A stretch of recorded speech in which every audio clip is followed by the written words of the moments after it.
السلام علیکم ناظرین، کیسے ہیں آپ سب لوگ؟ اللہ کا شکر ہے میں بالکل ٹھیک ہوں، خیریت سے ہوں۔ امید کرتی ہوں آپ سب بھی اپنے گھروں میں خیریت سے ہوں گے۔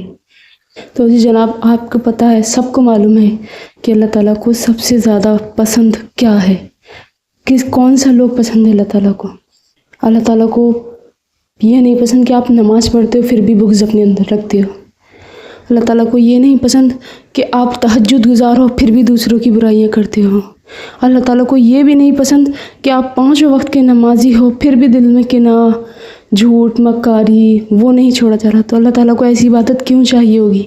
اللہ تعالیٰ کو تو ایسی عبادت کی بھی کوئی ضرورت نہیں ہے نا۔ اللہ تعالیٰ کو تو یہ عبادت چاہیے ہوگی کہ بندہ نماز پڑھے پراپر طور پر، کچھ بھی پڑھے، چھوٹا موٹا تھوڑا بہت جو بھی عمل کرے، لیکن اس کے ساتھ ساتھ گناہ چھوڑنے کی بھی امید رکھے۔ یہ عبادت اللہ تعالیٰ کو زیادہ عبادت کرنے سے بہتر ہے تھوڑی عبادت کرنا۔ تو پتہ ہے ناظرین، جب اللہ تعالیٰ آخرت میں سب لوگوں کو کھڑا کرے گا نا، تو بہت سے لوگوں کی لائنیں لگی ہوئی ہوں گی، تو بہت سے لوگ اپنے ساتھ 5 وقت کی نماز لے کر آئیں گے، بہت سے لوگ اپنے ساتھ قرآن شریف لے کر آئیں گے، بہت قرآن شریف پڑھے، بہت سے لوگ تہجد لے کر آئیں گے، بہت سے لوگ بہت ساری چیزیں لے کر آئیں گے کہ اتنے عمل کرے، ہم نے اتنے عمل کرے، یہ کرا وہ کرا دنیا میں، لیکن جو اچھے اخلاق والی جو لائن ہوگی نا، وہ سب سے کم ہوگی، اس میں صرف گنے چنے لوگ ہوں گے، اور اللہ تعالیٰ کو وہی چیز زیادہ پسند ہے، اچھے اخلاق والا بندہ دنیا میں تو الگ چمکتا ہی ہے، لیکن اللہ تعالیٰ کے یہاں بہت زیادہ چمکتا ہے۔ اللہ تعالیٰ اس بندے کو اتنا پسند کرتے ہیں کہ یہ جس کا کوئی ٹھکانہ ہی نہیں ہے۔ اللہ تعالیٰ اپنے بندے کو، اس اخلاق والے بندے کو بہت زیادہ پسند کرتے ہیں۔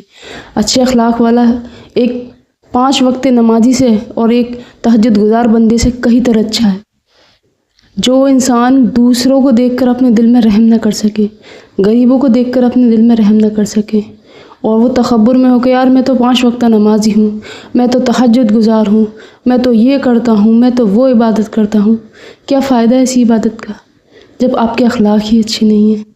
تو ناظرین، سب سے پہلے اپنے اخلاق کو بہتر بنائیے تاکہ آپ انسان بہتر بن سکیں۔ اس کے بعد نمازوں میں اپنے آپ ہی مزہ آئے گا، ہر چیز میں اپنے آپ مزہ آئے گا، اور اللہ تعالیٰ کے آپ بہت زیادہ قریب ہو جائیں گے۔ مجھے پتہ ہے یہ بات کہنے میں بہت آسان لگتی ہے، لیکن انسان اچھے اخلاق بنا لینا تو اس کی یہ سمجھ لیجئے کہ بیس مضبوط ہو جاتا ہے۔ اسلام کے طور پر انسان وہ بہتر کوہ نور کی طرح چمکتا ہے۔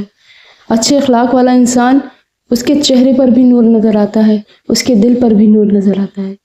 اچھا اخلاق ہونا چاہیے۔ اچھے اخلاق والوں میں کیا اخلاق اچھی ہوتی ہے کہ سب سے چھوٹا ہو یا بڑا ہو، سب سے ادب سے بات کرنا، سب سے نرمی سے پیش آنا، اور اگر آپ کی بات کسی کو پسند آ رہی ہے تو ٹھیک ہے، ورنہ اپنی بات کو کہہ کر چپ ہو جانا، بحث نہ کرنا۔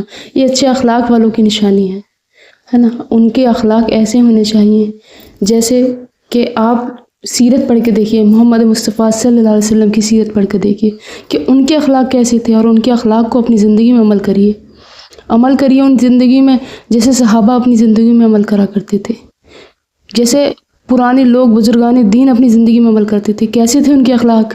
بہت اچھے تھے۔ جیسے کہ آپ صلی اللہ علیہ وسلم روزانہ 5 وقت نمازی پڑھتے تھے، اور روزانہ نماز کے لیے نکلتے تھے تو ایک بڑھیا اوپر سے کوڑا پھینکا کرتی تھی، ہے نا۔ تو وہ لوٹ کر یہ نہیں کہتے تھے کہ تم میرے پر کوڑا کیوں پھینکتی ہو، لڑتے نہیں تھے، بحث نہیں کیا کرتے تھے۔ ایک دن وہ بڑھیا کوڑا پھینکنے نہیں آئی تو آپ صلی اللہ علیہ وسلم کو محسوس ہوا کہ وہ روزانہ کوڑا پھینکا کرتی تھی، لیکن آج کیوں نہیں آئی؟ تو آپ صلی اللہ علیہ وسلم اس کی عیادت کے لیے گئے تو وہ بڑھیا زاروں زار روئی، بولی میں تمہارے اوپر ڈھیروں کوڑا پھینکا کرتی تھی اور تم روز اس چیز سے کراہیت لیتے تھے، لیکن پھر بھی آپ نے مجھ سے کچھ نہیں کہا۔ تو آپ صلی اللہ علیہ وسلم کا کتنا اچھے اخلاق تھے۔ آپ صلی اللہ علیہ وسلم نے اپنی زندگی ایک کہانی سنت کے طور پر مسلمانوں کو دے دی ہے، لیکن افسوس کہ ہم لوگ ان کے اخلاقوں پہ نظر نہیں ڈالتے، ان کی سنتوں کو زندہ نہیں کرتے۔ کیا ہیں ہم لوگ؟ کچھ بھی نہیں۔ آخرت میں اللہ تعالیٰ ہم سے سوال کرے گا، کیا میں نے ایسا ہی انسان بھیجا تھا؟ میں نے تو بہت نرم دل انسان بھیجا تھا، تو مجھے بھی نرم دل انسان ہی چاہیے۔ تو پلیز اپنے اخلاقوں کو ایسا کریے کہ اللہ تعالیٰ آخرت میں آپ کو دیکھ کر خوش ہو جائے، قبر آپ کو دیکھ کر خوش ہو جائے، کہ کہے کہ ویلکم ہے تمہارا میرے قبر میں آنے کے لیے۔ اگر جو انسان اچھا شخص ختم ہوتا ہے تو قبر کہتی ہے آجا، مجھے تیرا بہت دنوں سے انتظار تھا، اب جب تو آیا ہے تو مجھے زمین پر بہت اچھا لگتا تھا، جب تو چلتا تھا تو میں چاہتی تھی کہ تو میرے پاس آئے، اب تو آیا ہے تو میری نعمتیں دیکھ، میں تجھے کس طریقے سے اپنے یہاں رکھوں گی۔ اور جب ایک بدکار انسان ختم ہوتا ہے تو قبر کہتا ہے مجھے تو زمین پر سب سے برا لگتا تھا، اب جب تو آیا ہے میرے پاس تو میرے قبر کا انجام دیکھ۔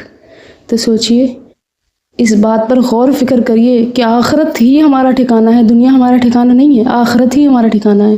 اپنے اخلاقوں پر غور دیجئے، اپنی باتوں پر غور دیجئے، اپنی نمازوں پر غور دیجئے، اپنے اسلام کے طریقے پر غور دیجئے، اور آپ صلی اللہ علیہ وسلم کے اخلاق کو اپنی زندگی میں شامل کرنے کی پوری کوشش کیجئے۔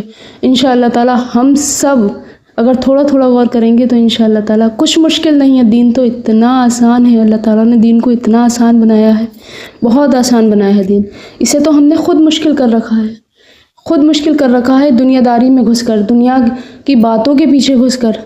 اللہ تعالیٰ نے اتنا آسان دین بنایا ہے کہ اگر ہم فلو میں چلیں گے نا تو ہمیں محسوس ہی نہیں ہوگا، آدھی سے زیادہ پریشانیاں نہیں آئیں گی، نمازیں پڑھیں گے تو ہمیں کوئی اینزائٹی ڈپریشن نہیں ہوگا، اور ایک طریقے سے ہماری ایکسرسائز ہوگی۔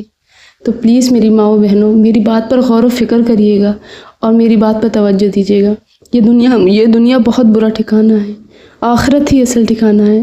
انشاءاللہ امید کرتی ہوں کہ آپ سب کو میری بات پر تھوڑی سی بھی غور و فکر ہوئی ہو تو اس ویڈیو کو زیادہ سے زیادہ شیئر کیجیے گا، تاکہ اس ویڈیو کے ذریعے ایک انسان بھی اگر اچھے اخلاق پر عمل کرنے کی توفیق کرے تو مجھے اور آپ سب کو فائدہ ہو۔ اللہ تعالیٰ کہنے سننے سے زیادہ عمل کی توفیق عطا فرمائے۔ السلام علیکم ورحمۃ اللہ وبرکاتہ۔